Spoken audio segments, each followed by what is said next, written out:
दोस्तों, इस समय एक चीज समाज में बहुत तेजी से वायरल हो रही है कि जो लड़के हैं जिनकी गर्लफ्रेंड है वो सतर्क हो जाएं। उनके विरुद्ध मुकदमे की बाढ़ आने वाली है और खासकर रेप के मुकदमे की। अब दोस्तों, लोगों के पास सवाल ये रहता है कि जो ये बातें हो रही हैं, क्या रेप के मुकदमे पहले नहीं लिखे जाते थे? क्या शादी का झांसा देने वाले मुकदमे पहले नहीं लिखे जाते थे? यदि पहले लिखे जाते थे तो इस नए कानून के लगने के बाद कैसे बाढ़ आने वाली है, और जो बाढ़ आने वाली है वो बाढ़ कहां तक पहुंची है, कब तक उन तक पहुंच जाएगी? ये सारे सवाल लोगों के दिमाग में रहते हैं। तो दोस्तों, आइए आज की इस वीडियो में हम जो नई अपनी बीएनएस है, भारतीय न्याय संहिता, उसके सेक्शन 69 जो कि सबसे ज्यादा विवादित हो रहा है इस समय, उसके बारे में डिटेल्स में चर्चा करते हैं।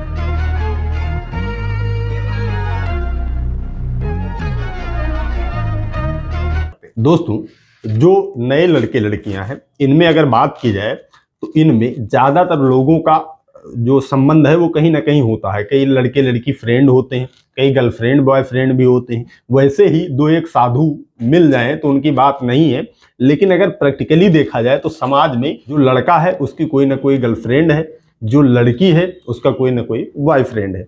सब नहीं है, लेकिन हम कह रहे हैं कि साधु समाज में हो सकता है दो एक आपको मिल जाए, लेकिन ज्यादातर लोगों की है। अब बात आती है जब इन दोनों लोगों की रिलेशनशिप बनती है लड़के लड़कियों की, इनमें कहीं ना कहीं ये भी बातें होती हैं कि हम लोग शादी भी कर सकते हैं। अगर दोनों लोग बैचलर हैं तो उनको लगता है कि आगे चलकर हम लोग शादी करेंगे, और शादी का वादा किया जाता है। इसके बाद में दोस्तों क्या होता है कि जो जिस तरह से तेजी से रिश्ते बन रहे हैं नए लड़कों के, उसी प्रकार से तेजी से रिश्ते टूट भी रहे हैं। छोटी छोटी बातों पर उनके रिश्ते टूट जाते हैं, जिसे ब्रेकअप का नाम दिया जाता है। अब जब ब्रेकअप होता है तब ये होता है कि एक दूसरे के बदला लेने के उस पे आ जाते हैं कि लड़की चाहती है हम लड़के से बदला ले, लड़का चाहता है कि हम लड़की से बदला ले। अब इस बदला लेने के क्रम में मुकदमेबाजी शुरू होती है। हमारे पास भी ऐसे बहुत सारे युवाओं के फोन कॉल्स, मैसेजेस, बहुत लोगों के तो अब जवाब नहीं दे पाता हूं, लेकिन आते हैं, मेरे सामने आते हैं, देखता हूं मैं कि उनकी उम्र भी पूरी नहीं है, ढंग से 18 साल के भी नहीं है, फिर भी वो बदला लेने को तैयार हैं। वो गर्लफ्रेंड बॉयफ्रेंड के चक्कर में अपनी जिंदगी खराब किए हुए बैठे हुए हैं, और वो कह रहे हैं कि लड़की धोखा देकर चली गई है। अभी तो कल ही में एक फोन आया, एक छोटा सा बच्चा था, वो इतना जिद कर रहा था कि लड़की ने प्यार किया और सर हमें धोखा दे दीजिए, अब कोई लीगल एक्शन उसके खिलाफ लीजिए, नहीं तो भाई हम नहीं जी पाएंगे, हम अपनी जान दे देंगे। हमने उसको डांटा, बताया उसको सारी चीजें कि ऐसे नहीं होता, लड़की के खिलाफ ऐसे कोई एक्शन नहीं होता है। अब यहीं से बात आती है जो अपनी बीएनएस, जो कि अभी लागू नहीं हुई है।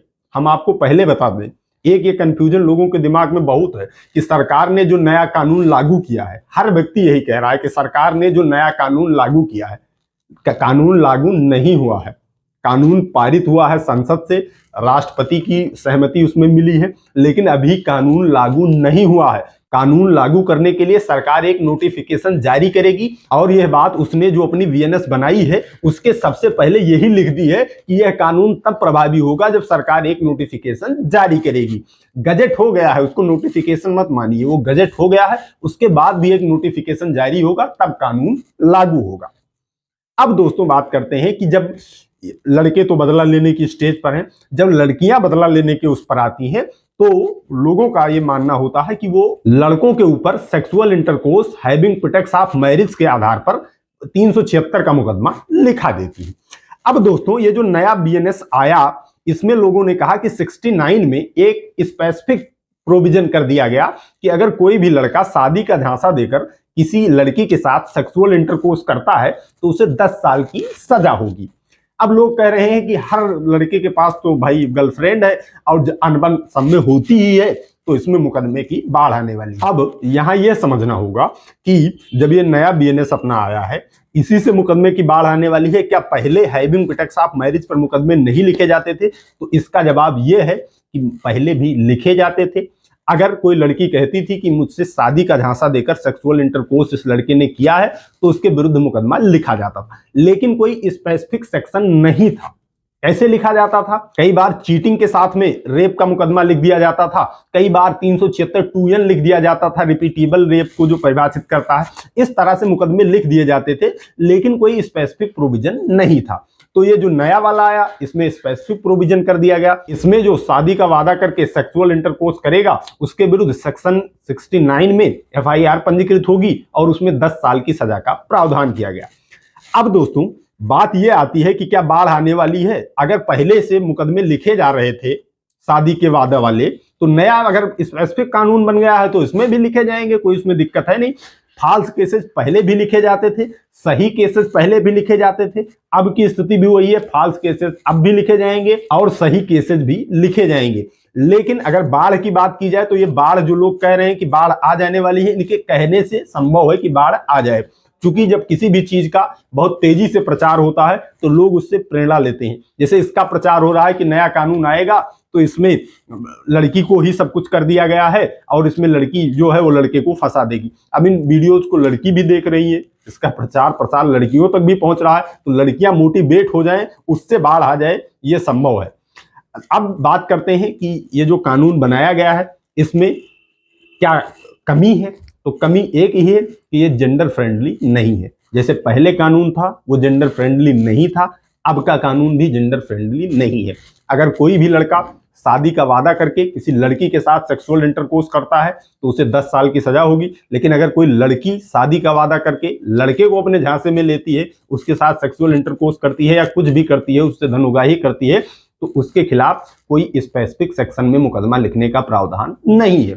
अभी भी अगर चाहें आप तो हाँ ठीक है, सिविल सूट में जा सकते हैं कि अगर आपने उसने वादा करके आपका वादा तोड़ा है तो इसमें आप सिविल सूट में जा सकते हैं, लेकिन उसमें बहुत ज़्यादा आपको कुछ रिलीफ मिलने वाला नहीं है। लड़कों को रिलीफ एक ही स्टेज पर मिलेगा, अगर वो प्रताड़ित कर रही है तब उसके खिलाफ मुकदमा पंजीकृत होगा, जिसमें कि ये जाहिर हो कि वो आपसे पैसे मांग रही है तो पैसे का मुकदमा, एक्सटॉर्शन का मुकदमा लिखा जाएगा, उसने आपको मारा पीटा हो तो उसका मुकदमा लिखा जाएगा, लेकिन कोई स्पेसिफिक सेक्शन में लड़की के खिलाफ मुकदमा नहीं लिखा जाएगा। तो दोस्तों आप लोग स्पष्ट रूप से ये समझिए कि ये जो 69 है अब BNS का, इसमें जो ये प्रोविजन किया गया है कि शादी का झांसा देकर रेप का मुकदमा, ये पहले भी लिखा जाता था, अब भी लिखा जाएगा। अब हो सकता है कि ज्यादा लिखा जाए, यो इसलिए होगा क्योंकि लोगों को जब कोई नई चीज आती है तो लोगों को लगता है कि जो नई आई है उसमें कुछ अच्छा होगा, कुछ नया होगा, कुछ और बेहतर होगा, लड़कियां मोटिवेट हो जाएं, वह लड़कों के ऊपर फॉल्स केस भले लिखवा दें और केसों की संख्या बढ़ जाए। बाकी ऐसा कुछ नहीं है कि पहले इसका प्रोविजन नहीं था, अब प्रोविजन आ गया है। तो दोस्तों उम्मीद करता हूं कि आप लोगों को शादी का वादा करके रेप करने वाले मामले BNS सेक्शन 69 के बारे में सब कुछ क्लियर हो गया होगा। तो आज की इस वीडियो में इतना ही, मिलते हैं अगली प्रॉब्लम सॉल्विंग वीडियो में। तब तक आप सभी लोग अपने स्वास्थ्य का ख्याल रखिए, कानून की जानकारी, अपने अधिकारों की जानकारी इस चैनल के माध्यम से लेते रहिए, मामलों से बच के रहिए। I love you all. जय हिंद, जय भारत।